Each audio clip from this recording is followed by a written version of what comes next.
the constitutional force majeure. What is it about? Yes. I mean, you've talked a bit about it, even in our private conversations. What is this constitutional force majeure? What is it about?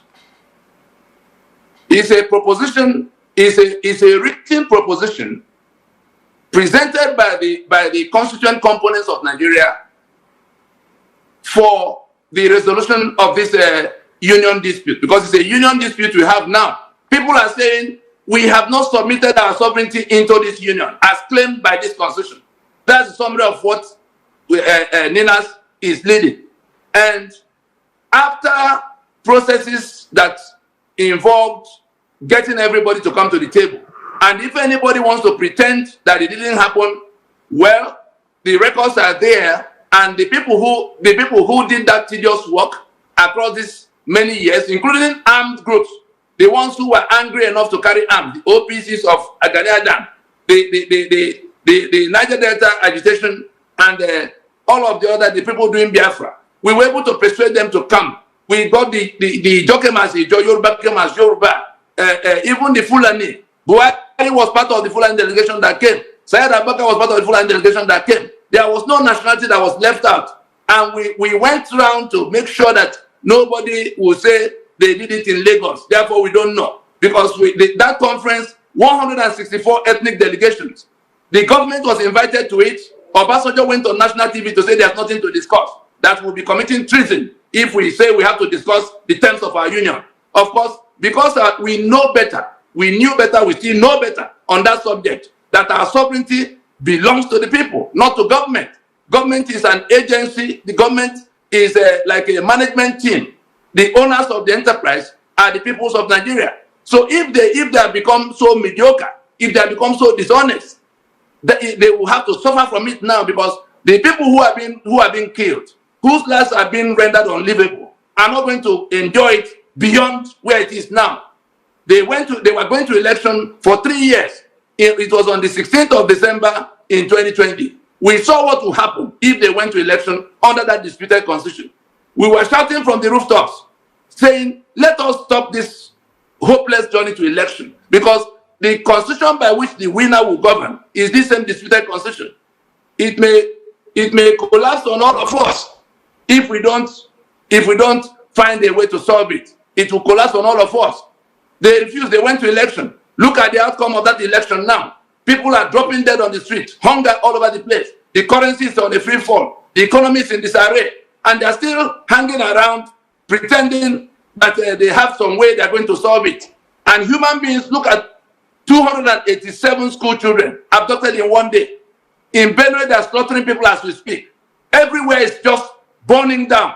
And they sit in Abuja thinking that nobody can come to Abuja to ask, to question them. And so the force majeure is a culmination of processes by which the owners of this sovereignty have sorted out among themselves the Yoruba, the Ijaw, the Ogoni, the Igbo, all through to the north and the middle belt and the coastal areas. We even went to the international community to show the stakeholders there, the people who will come here if the matter becomes a question for United Nations, peacekeeping, because that's where it will go. We've been through it before. We've done all of that, but a few brigands sitting in Abuja insulting us to say that they are now the owners of our sovereignty. One Benjamin Carlo talking trash that he has to write a constitution and give to us. How are we going to live with that kind of nonsense? We have a proposition on the table, 5-point proposition that can solve this matter today. The Fulani invaded us from all over the sub-region. Mr. Then the ones who didn't win any election imposed themselves as government in Abuja. Mr. Nadi. Then the National Assembly sit on all of that and say they are going to write another constitution without reference to the owners of the sovereignty. Yes. The entire thing will collapse on their head. Mr. Nadi, we have just about a minute to go. Is it possible you can give us those 5 items you referred to in just a minute? Yes. The first is, to say that we must now acknowledge the federal government or whoever is sitting in Abuja and pretending there's a Nigeria still in place. We're saying we have no union anymore. So the first demand, the first point in that proposition, 5 points, is that federal government or whoever is operating in Nigeria must acknowledge now that there is a union dispute flowing from this constitution that was imposed, the grievances of everybody, whether it was in Niger Delta or in the east or west, the grievances of everybody has now been put into question that can be answered around the table. So acknowledgement of those grievances. Second, that constitution that was imposed by fraud must now be decommissioned wholesale, complete decommissioning, not any kind of amendment. Number three, that we must deal with it now instead of kicking the can down the road. No further elections under this constitution, so that we can settle down and deal with it. Otherwise, another election will come in 2027 when we have not resolved the one of 2023. That's number three.